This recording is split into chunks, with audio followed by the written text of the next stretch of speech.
Neon Inferno is what happens when a tiny New York indie studio says, let's make Blade Runner and mix it with Godfather, and then turn it into a 90s action shooter. Neon Inferno was developed by Zenovia Interactive, a New York-based indie studio, and it was published by Retroware.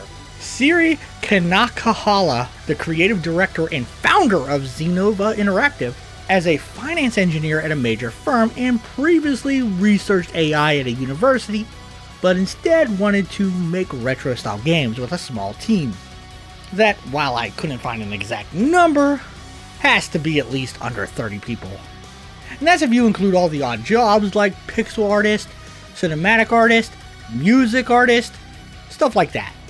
But it might actually be at the level of 10 people. Zenovia Interactive's goal is to make games that feel beautiful, vibrant, detailed, that lean into retro gaming traditions. That's right, this is another game that I'm reviewing that is a passion project made from their love of the 90s, pixel art and older movies, specifically games like Contra, Hard Corps, and Metal Slug.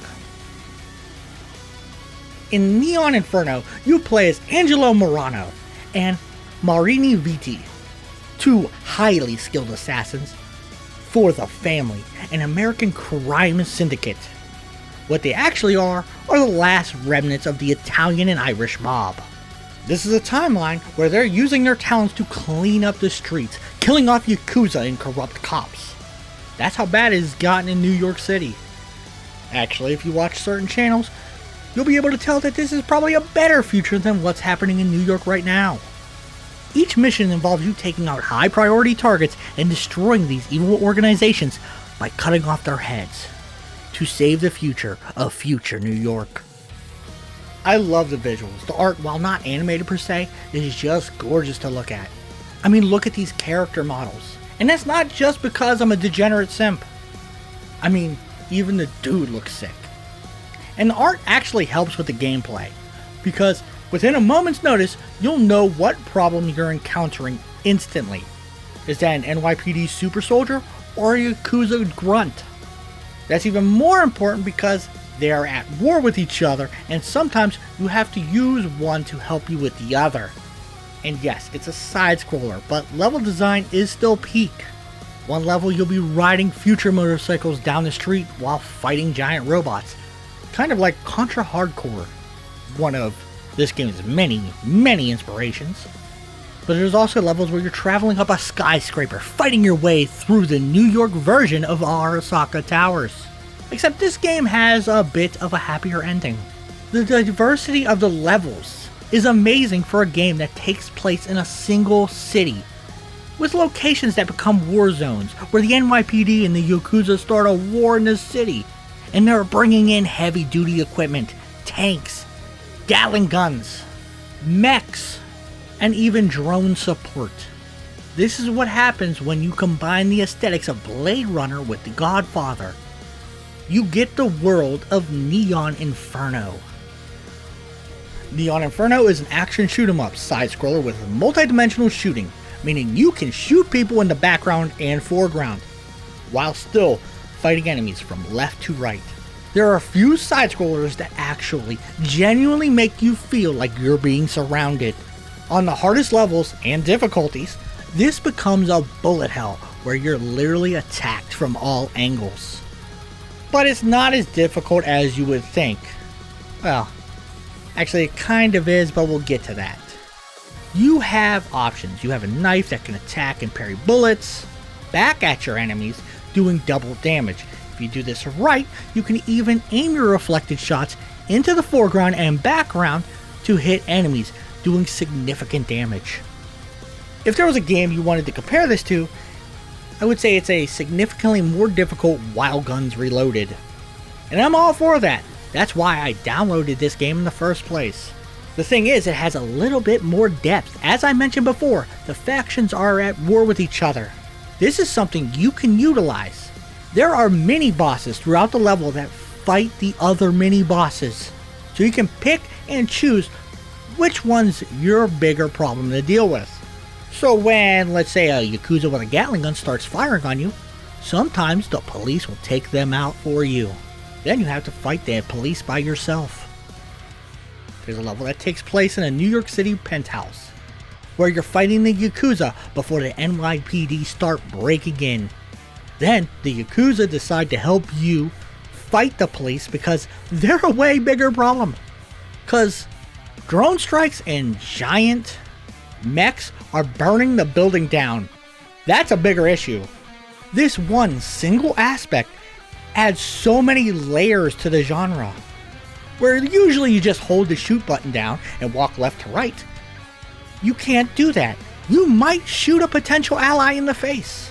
If not worse, you might kill civilians.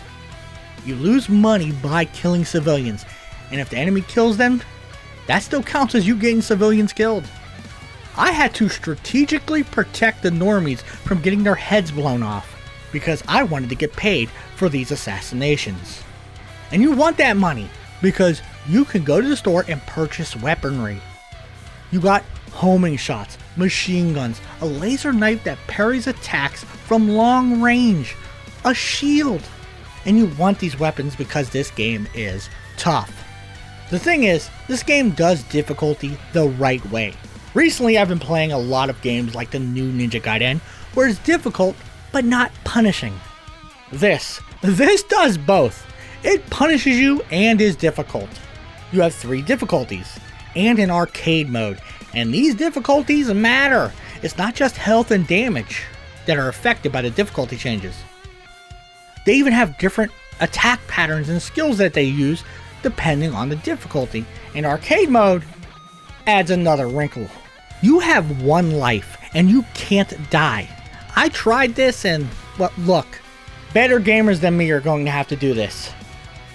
Because when one of the boss fights literally gains more turrets and does more damage, I just can't do it. I ain't that guy anymore. Honestly, the only issue I have with this game is the length, because I beat the normal campaign in 2 to 3 hours. And that kinda sucks, but let's be honest here. We've been kinda spoiled with these side-scrollers being 8 to 10 hours long. But this is 2.5 hours of pure joy, and you will play through this game multiple times, trust me. I played this at least 3 times for this video. I didn't need to, I wanted to. This is pure fun, especially if you have someone to play it with, using the co-op feature. And that's Neon Inferno, a short, stylish blast of pure arcade energy.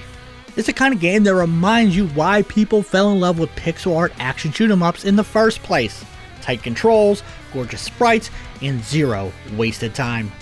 Zenovia Interactive might be a small studio, but what they pulled off here shows exactly how far passion can take an indie team. Especially when they know what they want to make and who they want to make it for. Yeah, I will keep complaining about how short the campaign is, but it is still 2 hours of pure fun. No filter, no padding, just straight chaos and explosions. Set against a neon-soaked cyberpunk mob future New York, and I'd rather have a short game that I want to replay 3 or 4 times than a long one I never want to touch again. If you enjoyed this video, hit that like button, drop a comment telling me your favorite weapon or mission, and subscribe for more deep dives and reviews just like this. This is the Broken Controller. Thank you for watching, take care of yourselves, and I'll see you next time.